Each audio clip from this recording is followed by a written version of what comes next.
ايوه، اللي انت قريته في العنوان ده صح. قصر من منطقة جاردن سيتي الراقية إلى المقابر. حقيقة في تاريخ مصر أغلبية الناس ما تعرفهاش. بسلطاته، ببابا غنوه، ببتنجانه، بطحنته، نقلوه على ظهر الحمير لمدة 12 سنة من أرقى مكان في القاهرة إلى مقابر الغفير اللي حضراتكم إحنا موجودين فيها دلوقتي.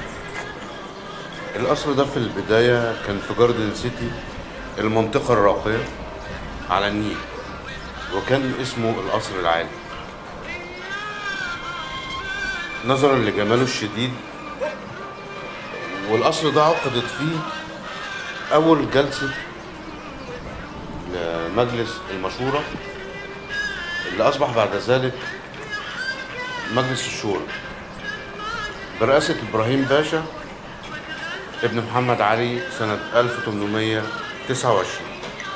وبعد وفاة إبراهيم باشا ابن محمد علي أصبح هذا القصر من ميراث الخديوي إسماعيل الذي تركه لأمه كشنار هانم، أهم سيدة في العائلة العراقية.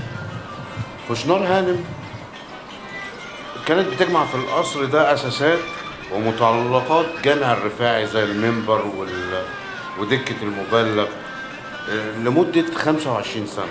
وخشنار هانم ده يا جماعة قصة من قصص مصر.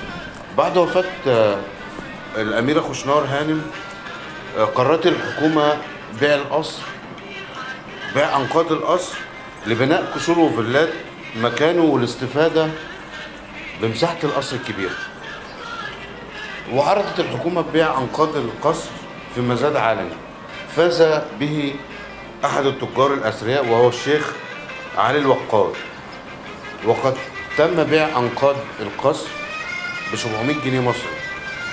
وقد كلف الشيخ علي الوقاد عمال ومهندسين مصريين وأتراك لفك وتركيب أنقاض القصر في صحراء المماليك. استغرق الفك والبناء حوالي 12 سنة. الشيخ علي الوقاد تاجر استثنائي دخل التاريخ من أوسع أبوابه بشراء أنقاض القصر وبناء نفس الديزاين ونفس التصميم في مكان تاني في صحراء المماليك اللي هي تعرف بقرافة الغفير. الشيخ التاجر علي الوقاد ده في الحقيقة يا جماعة ان هو راجل استثنائي، حب ان هو يعيش في قصر على قد امكانياته. والقصر البديع ده جعل من المعلم البسيط ده يدخل التاريخ من اوسع الابواب، لانه فكر تفكير خارج الصندوق، يشتري انقاض قصر ويبنيه بنفس الديزاين ونفس التصميم بس في مكان تاني في صحراء المماليك اللي هي دلوقتي تراب الغفير.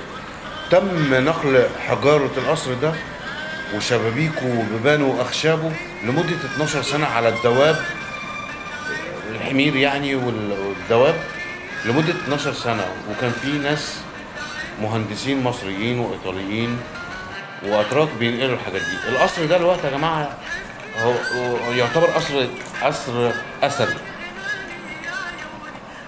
ودخل التاريخ لأنه اتنقل من مكان لمكان. جاردن سيتي يعتبر كانت بعيدة جدا عن منطقة صحراء المماليك. القصر أنقاض لكنه جميل وفيه اللمسة الجميلة، وعمارته مشتركة بين العمارة المملوكية والعمارة الرومانية اللي هي عمارة الباروك. القصر كان في جنينة جميلة جدا، احنا داخل الجنينة بتاعته.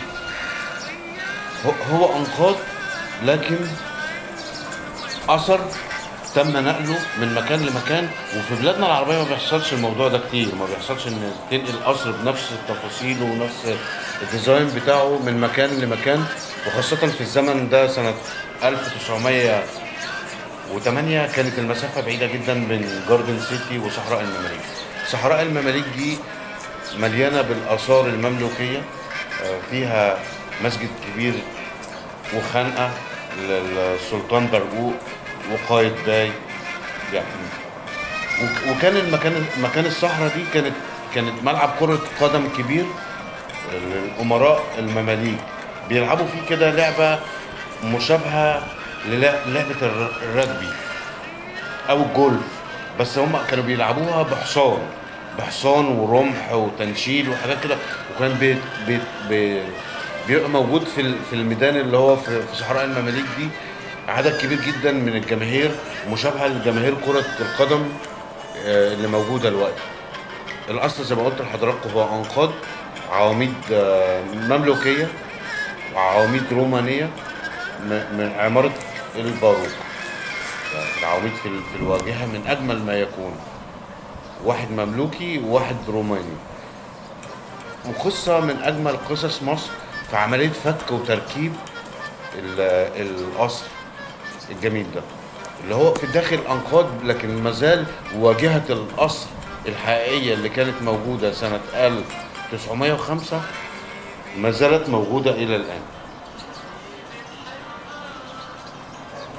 للجميع الشكر والحب والاحترام والتقدير. جمال المغازي،